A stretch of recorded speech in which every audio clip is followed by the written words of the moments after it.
Good morning class. नमस्ते, राधे राधे, सत श्री अकाल। देखिए गाइज, आज हम शुरू करेंगे बहुपद की भाग। ठीक है, और बहुपद की भाग को करने से पहले हम कुछ बातें समझेंगे जो कि इसमें क्या होंगी, इम्पोर्टेंट होंगी इसके लिए। पहले उसको समझ लेते हैं। ठीक है, चलिए शुरू करते हैं। देखिए गाइज, जैसे हमारा पहला इम्पोर्टेंट पॉइंट होता है कि अगर कहीं पे x की पावर फॉर एग्जाम्पल m है, ऐसा कुछ लिखा है, तो जो नीचे वाला जो संख्या होती है ये इसे बोलते हैं आधार।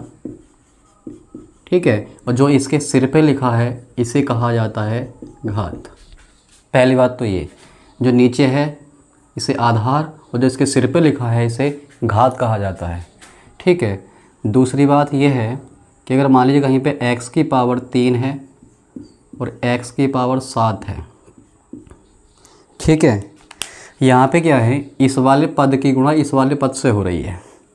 तो यहाँ पे हो क्या रहा है कि देखिए यहाँ पे आधार जो हैं दोनों के सेम हैं और गुणा में हैं।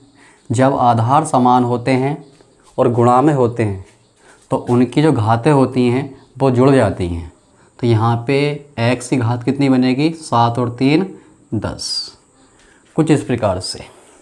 सेम इसी में अगर हम बात करें, कहीं पे लिखा है x की पावर 9, तो इसका क्या मतलब होता है कि x जो है वो 9 बार गुणा में आएगा। मतलब जो आधार होता है उसकी जितनी घात होती है उस घात के बराबर वो गुणा में लग जाता है। जैसे अगर बात करें x की पावर 9, तो ये x जो होगा यहाँ पे 9 बार गुणा में आएगा। ऐसे मान लो ये x की पावर 3 होता तो इसका मतलब क्या होता है, x गुणा x 3 बार गुणा पे आएगा।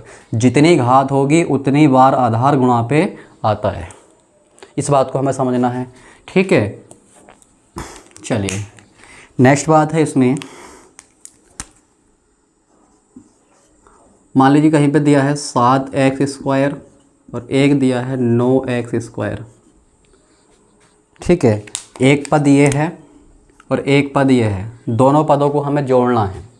ठीक है, इस प्रकार के पदों को जोड़ना होता है या घटाना होता है, तो उनको जोड़ने या घटाने से पहले कुछ कंडीशन ध्यान रखनी होती हैं कि हम कब उन्हें जोड़ना होगा, कब उन्हें घटाना होगा। वो बात तो अलग हो गई, लेकिन क्यों जोड़ें इन्हें, क्यों घटाएं, क्यों जोड़ें क्यों घटाएं, इस बात को समझना है। तो देखिए यहाँ पे क्या है, जो आपका आधार है दोनों का वो क्या है, सेम है, आधार समान है। और उसके बाद जो आधार की जो घातें हैं वो भी क्या हैं, समान हैं। आधार समान, घातें समान। ठीक है, जब दो या दो से ज़्यादा पदों के आधार समान हो और उनकी घातें समान हो तब उनके जो गुणांक होते हैं ये वाले, जैसे यहाँ पे दिया है 7 और यहाँ पे दिया है 9, ये आपस में जुड़ भी सकते हैं और घट भी सकते हैं। ठीक है, ये प्लस का है, ये भी प्लस का है, जुड़ जाएगा। प्लस प्लस पे जुड़ता है, माइनस माइनस पे जुड़ता है। ठीक है, और प्लस माइनस पे हमेशा घटता है। ये बात आप जानते होंगे, चिन्हों का इतना ज्ञान आपको होगा। ठीक है, तो 9 7 कितना जाएगा, ये 16x²। या ऐसा भी समझ सकते थे इसको, x² को मान लो ऊँट, x² को क्या कह दो, ऊँट कह दो। ठीक है, तो ये 7 ऊँट हैं और ये 9 ऊँट हैं, तो कितने ऊँट हो गए, 16 ऊँट। क्लियर है। तो यहाँ से हम ये देख रहे हैं कि भाई यहाँ पे जिन पदों को हमें जोड़ना है उन पदों के पास जो चर है, चर वो कह दो, जैसे आधार कह दो। ठीक है ना, हम फिलहाल यहाँ पे चर बोल दे रहे हैं। तो चर समान हो और उनके चरों की जो घातें हों वो भी समान हो, तभी इन्हें हम जोड़ सकते हैं और तभी इन्हें घटा सकते हैं। मान लीजिए अगर ये ऐसे होता 7x² प्लस 9y², यानी कि घातें तो समान हैं लेकिन चर क्या हो गए, इनके अलग अलग हो गए। तो इन्हें ना तो आप जोड़ सकते हैं ना ही आप इन्हें घटा सकते हैं। सेम इसी प्रकार से मान लो इस बार मैं ऐसा कर दूं 7x² प्लस 9x3। तो इस बार क्या है, इस बार आपके चर समान हैं लेकिन घातें अलग अलग हैं। अब घातें अलग अलग हैं तब भी हम इन्हें ना तो जोड़ सकते हैं और ना ही घटा सकते हैं। मतलब इनको अगर जोड़ने घटने की कंडीशन क्या है, चर समान हो इनके पदों के और साथ में चरों की जो घातें हैं ये भी समान होनी चाहिए, तभी हम इन्हें आपस में जोड़ सकते हैं या फिर घटा सकते हैं। क्लियर गाइस, उम्मीद करता हूँ इतनी बात आपको समझ में आ रही होगी। आगे बढ़ते हैं। नेक्स्ट पॉइंट है, मान लीजिए कहीं पे लिखा है, ठीक है, कहीं पे लिखा है x की पावर 11 और उससे भाग कर रहे हो x की पावर 3 से। x की पावर 11 को भाग हो रही है x की पावर 3 से। तो मैं एक बात आपको बता दूं, अगर आधार समान हो और गुणा में हो तो सीधे घातें जुड़ जाती हैं। आधार समान हो और भाग में हो तो घातें घट जाती हैं, गुणा में जुड़ती हैं और भाग में घटती हैं। और घटाते कैसे हैं? अंश वाले की घात में से हर वाली घात, मतलब ऊपर वाली घात में से नीचे वाली घात माइनस कर देते हैं। तो 11 से 3 गया, कितना आएगा? 8 आएगा। लेकिन हम इसको कुछ ऐसे लिख लेंगे फ़िलहाल समझने के लिए कि मैं इसको लिख रहा हूँ x की पावर 8 गुणा x की पावर 3 लिख सकता हूँ मैं इसके हिसाब से। भाई आधार समान है, दोनों की घातें जुड़ जाएंगी, 8 3 11 ही आएगा, लिख सकता हूँ मैं, ठीक है ना। बटे में x की पावर 3, x की पावर 3 से x की पावर 3 कैंसिल हो जाएगा, बचेगा कितना? x की पावर 8। मतलब x की पावर 11 को जब हम x की पावर 3 से भाग करेंगे तो कितना आएगा? x की पावर 8। तो आप इसको ऐसे भी समझ सकते हैं या फिर घटा के समझ सकते हैं। 11 में 3 गया, 8 बचा, जैसे आपको अच्छा लगे, ठीक है। इसके बाद है हमारा नेक्स्ट पॉइंट ये है, थोड़े आपको चिन्हों के गुणा भाग वाले नियम आपको समझ में आने चाहिए। मैं मान रहा हूँ काफ़ी स्टूडेंट ऐसे होंगे जिनको नहीं आता होगा, ठीक है। मैं एक बार बता देता हूँ। देखो, प्लस की गुणा प्लस से करोगे तो संख्या प्लस की मिलेगी, ठीक है। माइनस की गुणा माइनस से करोगे तो भी आपका प्लस आएगा, ठीक है। प्लस की गुणा माइनस से करोगे तो माइनस आएगा, और माइनस की गुणा प्लस से करोगे तो क्या आएगा? माइनस आएगा। तो आप इसमें क्या देख रहे हैं? जब चिन्ह एक जैसे हैं, मैं दो चिन्हों की बात कर रहा हूँ, तीन की बात नहीं कर रहा हूँ, ठीक है। जब दो तीन चिन्ह एक जैसे हों, दो चिन्ह एक जैसे हों तो क्या आ रहा है? प्लस आ रहा है, चाहे वो प्लस प्लस है चाहे वो माइनस माइनस है। और जब चिन्ह अलग अलग हैं तो क्या आ रहा है? माइनस आ रहा है। मतलब गुणा पे जब दो चिन्ह एक जैसे होते तो हमेशा प्लस आता है, अलग अलग होते तो हमेशा माइनस आता है, ठीक है। और यही नियम किसका होता है? भाग का। भाग के नियम भी यही होते हैं। मतलब प्लस को प्लस से भाग करोगे प्लस आएगा, माइनस को भाग करोगे माइनस से तो प्लस आएगा, और प्लस को भाग करोगे माइनस से तो भी माइनस आएगा, और माइनस को भाग करोगे प्लस से तो भी माइनस आएगा। मतलब ये होता है चिन्हों के गुणा के नियम और भाग के नियम सेम होते हैं, ठीक है। उम्मीद करता हूँ इतनी बात आपको समझ में आ रही होगी।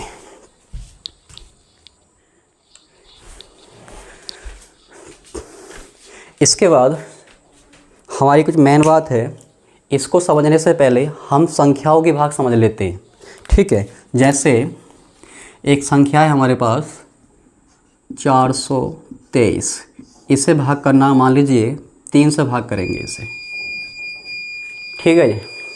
इसे हमें किससे भाग करना है? 3 से भाग करना है। तो 3 से भाग कैसे करेंगे? 3 ही करना, 3, फिर 1 घटाएंगे, कितना आएगा? 1, फिर कितना उतारेंगे आप लोग? 2, 3 चौक 12, सही है। चाहो तो एक काम करो, इसके जगह 3 कर लेते हैं, अब ज़्यादा बेटर रहेगा। कितना आएगा? 3, 3 चौक 12, घटाओ कितना बचेगा? 1, उतारोगे 3, 3 चौक 12, घटाओ कितना बचेगा? 1। अब भाग नहीं जाएगी, सब जानते ही क्या बन जाएगा? शेषफल, ठीक है। अब यहाँ पे सोचने वाली बात ये थी, आप क्या देख रहे हैं? आपका जो पहला स्टेप जो था वही आपके स्टेप बार बार क्या हो रहे हैं? रिपीट कर रहे हैं। जिस तरीके से यहाँ हुआ वही काम यहाँ करते हैं, वही काम ये करते हैं, और यही काम हम करते चले जाते हैं जब तक शेषफल ना आ जाए।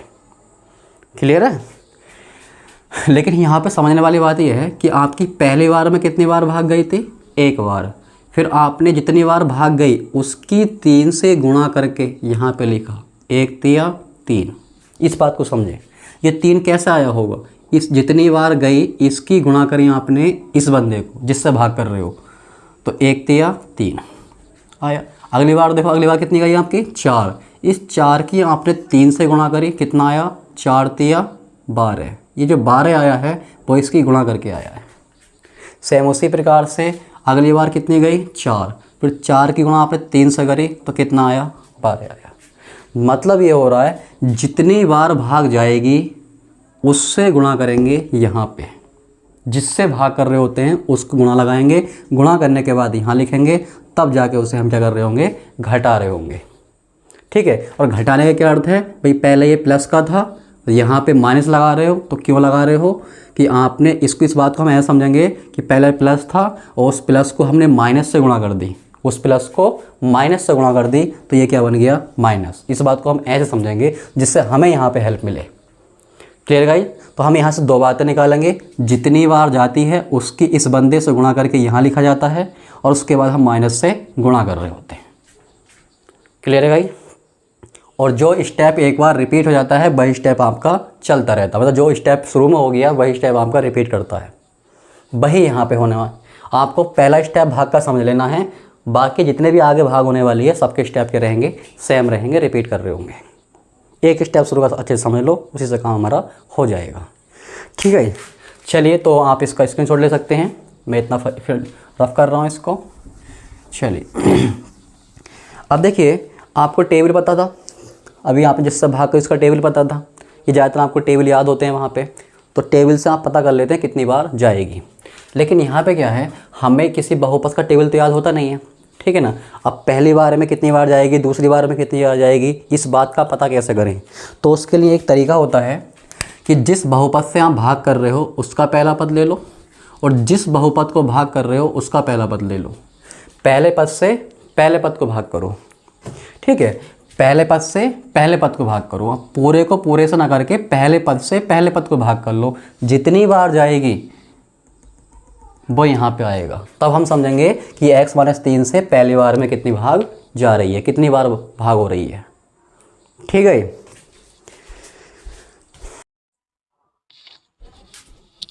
चलिए देखिए, इसको आगे समझने के लिए थोड़ा मुझे यहाँ पे वर्क करना पड़ेगा, तो मैं इसको फिलहाल रब कर रहा हूँ। आप चाहो तो स्क्रीनशॉट नहीं लिया हो तो स्क्रीनशॉट ले सकते हैं। ठीक है, चलिए आगे बढ़ते हैं।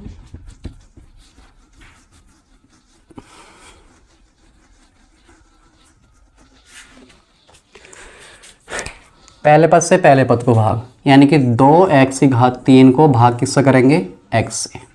ठीक है, ऊपर वाले बंदे को आप ऐसे लिख सकते हैं, 2 गुणा x² गुणा x बटे में x। भाई 3 है ना, तो 2 1 ये, 2 ये और 1 ये, 2 रे कितना हो गया, 3। ठीक है, x कैंसिल, कितना बचा, 2x²। यानी कि पहली बार में कितनी भाग जा रही है, 2x²। मतलब पहले पद से पहले पद को भाग करके हम ये पता कर लेंगे कितनी बार भाग जाएगी x-3 से इस बहुपद को भाग करने पर। Clear guys? चलिए, तो कितनी बार जा रही है, 2x²। और अभी हमने जब संख्या वाली भाग कर रहे थे उसमें क्या देखा था, जितनी बार भाग जाती है उसकी इस बंदे से गुणा करके यहाँ लिखा जाता है। जितनी बार भाग जाती है उसकी इस वाले बंदे से गुणा करके यहाँ लिखा जाता है। ठीक है, अब इसके पास जितने भी पद होंगे सभी पदों को इससे गुणा होगी, यानी कि 2x² से x को भी गुणा करनी है और 2x² से 3 को भी गुणा करनी है। तो चलिए करिए।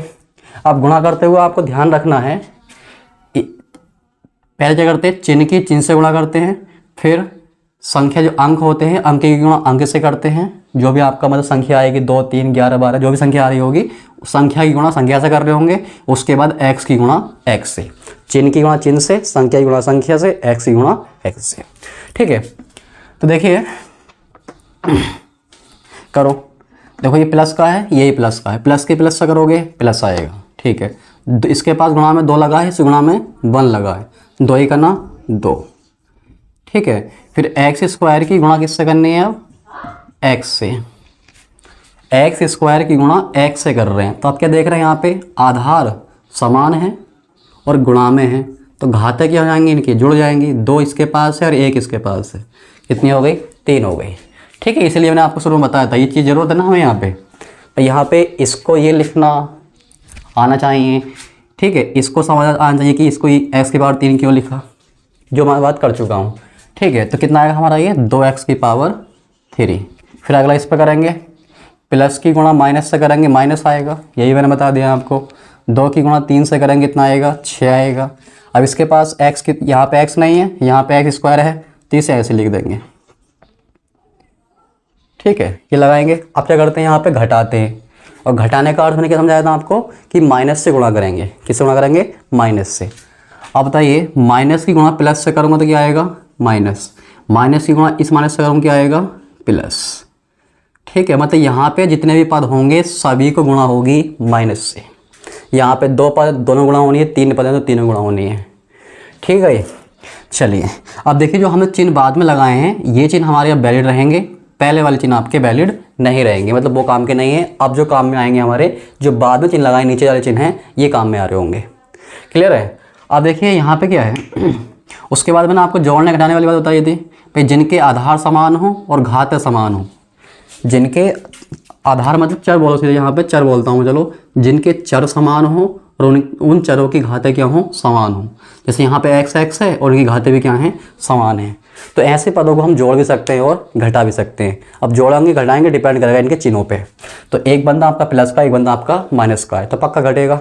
और घटते कौन है, इनके जो गुणांक होते हैं, गुणा वाले जो अंक होते हैं ये घटते हैं। 2 में से 2 गया 0। ठीक है, 2x की घात 3 में से 2x की घात 3 घटाओगे तो कितना रिजल्ट मिलेगा, 0। 0 का मतलब हम इसको कैंसिल कर देते हैं। सही है।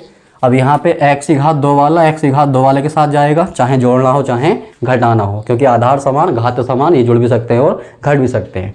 चलिए अब इसका देखिए चिन्ह क्या है, 6 स्क्वायर का प्लस है और इसका चिन्ह क्या है, माइनस है। और प्लस माइनस तो संख्या हमेशा घटती है। 6 में से 4 गया, 2 बचेगा, यानी कि 2x स्क्वायर। वैसे समझ लो x स्क्वायर को आपने क्या मान लिया, ऊँट मान लो। तो ये 6 ऊँट हैं और ये 4 ऊँट हैं। 6 ऊँट में से 4 ऊँट गए, कितने बचे, 2 ऊँट। सही है। और घटाने पे चिन्ह उस संख्या का आता है जो संख्या बड़ी होती है। तो बड़ा कौन है यहाँ पे, 6 में 4 में 6 बड़ा है और 6 का चिन्ह क्या है, प्लस। और शुरू में प्लस हम दिखाते नहीं हैं। Clear guys. चलिए आगे बढ़ते हैं। अब क्या करेंगे हम लोग, इसका काम खत्म, इसका काम खत्म। अगला पद क्या हमारा, 5x। 5x उतार लो, उतार लिया। ये हमारा हुआ पहला स्टेप। अब अगला जो स्टेप आएगा वो इसी को रिपीट करिएगा। फिर से क्या होगा हम क्या पता करेंगे कि इस बहुपद से इस बहुपद को कितनी बार भाग दे सकते हैं, मतलब कितनी बार जाएगी। इस वाले बहुपद से इस वाले बहुपद को भाग करते समय भाग कितनी बार जाएगी, ये बात पता करना है। तो मैंने आपको ऊपर बताया दिया पहले स्टेप में। क्या करते हैं, इसके पहले पद से इसके पहले पद को भाग करते हैं, यानी कि 2x स्क्वायर को भाग करना है किससे, 1x से। ठीक है, ऊपर वाले को ऐसा लिख सकते हो 2 गुणा x भाग होनी x से। तो x से x कैंसिल, कितना बचा, प्लस का 2x। सॉरी गाइस, इन्वर्टर थोड़ा प्रॉब्लम कर रहा है, बार बार इसमें टोन बोल रहा है इसके लिए मैं आपसे माफ़ी चाहूँगा। ठीक है, थोड़ा प्रॉब्लम है इन्वर्टर के अंदर। चलिए गाइस, तो कितनी बार जा रही है इस बार, प्लस 2x। तो प्लस का 2x लिखना है। अगर मान लो यहाँ पे माइनस का 2x आता तो मैं यहाँ पे माइनस का 2x लगाता। और ध्यान रखें पहले पद का, ये पहला पद आपको लेना है, ये चिन्ह सहित लेना। अगर ये माइनस का होता ना तो इसको माइनस का लेना होता, अगर ये भी माइनस का होता तो ये भी माइनस का ले जाता। क्लियर है, ये ध्यान रखना, चिन्ह सहित लेने हैं, पदों को चिन्ह सहित लेना है भाग करते समय। और यहाँ पे जो चिन्ह आएगा वही यहाँ पे लिखना है। प्लस आएगा तो प्लस लिखना है, माइनस आएगा तो माइनस लिखना है। इन बातों को बहुत ध्यान रखना है। चलिए गाइस आगे बढ़ते हैं। तो इस बार कितनी बार जा रही है, 2x बार जा रही है। अब जितनी बार गई है इसकी गुणा यहाँ करके यहाँ लिखिए। तो देखो प्लस की गुणा प्लस से करोगे प्लस आएगा, शुरू में दिखाते नहीं है। 2 ही करना, 2 x की x से, x गुणा x क्या बनेगा, x स्क्वायर। ठीक है, प्लस माइनस माइनस, 2 तिया 6 और x की इससे करोगे तो x ऐसे ही जाएगा फिलहाल तो। ठीक है, अब माइनस से गुणा करेंगे तो माइनस की गुणा प्लस से करोगे माइनस, और माइनस की माइनस से करोगे प्लस, और ये वाला हमारा कैंसिल, 0 जाएगा। उसके बाद देखो 6x प्लस का है, 5x प्लस का है, दोनों जुड़ जाएंगे, कितना आएगा 11x। अगला क्या है हमारा -4, ये उतार लेंगे। ठीक है, फिर से वही काम, पहले पद से पहले पद को भाग। तो पहला पद कितना है हमारा 11x, इसे भाग करनी है किससे, x से। तो x कैंसिल, कितना आ रहा है 11। ये भी किसका आ रहा है, प्लस का, तो प्लस का 11 लिखेंगे। ठीक है, अब 11 की गुणा करेंगे, यहाँ पे 11 की गुणा x से करोगे 11x आएगा, और प्लस माइनस माइनस, और 11 की गुणा 3 से करो 11 तिया 33। उसके बाद घटाते हैं, घटाने का मतलब यहाँ पे माइनस से गुणा करते हैं। तो माइनस की प्लस से करोगे माइनस आएगा, माइनस की माइनस से करोगे प्लस आएगा, और ये क्या आएगा आपका 0। तो एक प्लस का और एक माइनस का घट जाएगा, 11x में से 11x गया 0 आएगा। ठीक है, अब देखो 33 प्लस का है 4 माइनस का है तो घटना है, 33 में से 4 गया कितना बचेगा 29। ठीक है 29 बचेगा। चलिए अब देखिए आगे कोई पद उतारने के लिए है नहीं है, क्या भाग जाएगी नहीं जाएगी, तो ये क्या बना आपका शेषफल। क्लियर है गाइस। तो जो यहाँ पे आता है ये शेषफल होता है, और आपको ये पता होगा जिस बहुपद से हम भाग कर रहे हैं ये हमारा क्या होता है भाजक।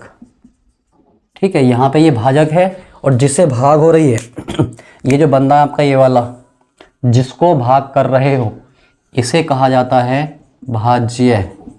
और जो आपको रिजल्ट में यहाँ मिला है भाग का जो फल मिला इसे बोलते हैं भागफल। सही है, वही संख्या वाली कहानी है, वही जिससे भाग करते हैं उसे भाजक, जिसे करते हैं उसे भाज्य, और जो यहाँ पे भाग का फल मिलता है हमें जितनी बार जारी होती हैं यहाँ लिखे जो रहते होते हैं ये क्या होता है हमारा भागफल होता है, और ये जो बचता है हमारा ये शेषफल होता है। क्लियर है गाइस। चलिए और एक बात और आपको बता दूं मैं यहाँ पे कि भाई यहाँ पे इस वाले बहुपद से हम कब तक भाग करते रहेंगे, कब कहेंगे वो शेषफल आ गया। तो उसके लिए सुनो ज़रा, जो भी बंदा यहाँ पे होगा देखो यहाँ पे जो भाग जिसको दे रहे थे उसकी जो चर की घात थी वो भाग करने वाले बंदे की जो चर की जो अधिकतम घात है वो इस समय कितनी है 1 है, अधिकतम घात 1, और यहाँ पर अधिकतम घात 4 3, यहाँ पे 1 है और यहाँ पे 3 है।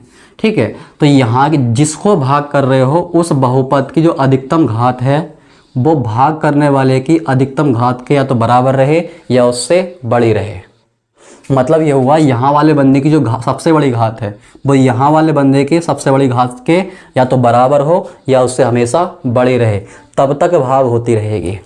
देखो यहाँ पे बड़ी थी भाग हुई 2, यहाँ पे 1 बड़ी थी भाग हुई, यहाँ पे 1 यहाँ भी 1 बराबर हो गई। देखो घातें जब बड़ी थी तो भाग होती रही, जब बराबर हुई तो भी भाग हुई, लेकिन अब क्या हो गया 29, और 29 से गुणा पे कुछ नहीं है तो मैं इसे ऐसे चलो 29x की पावर 0 लिख सकते हैं ना, x की पावर 0 मतलब बनी तो आएगा, लेकिन हम थोड़ा घात के रूप में लिख लिया हमने इसे।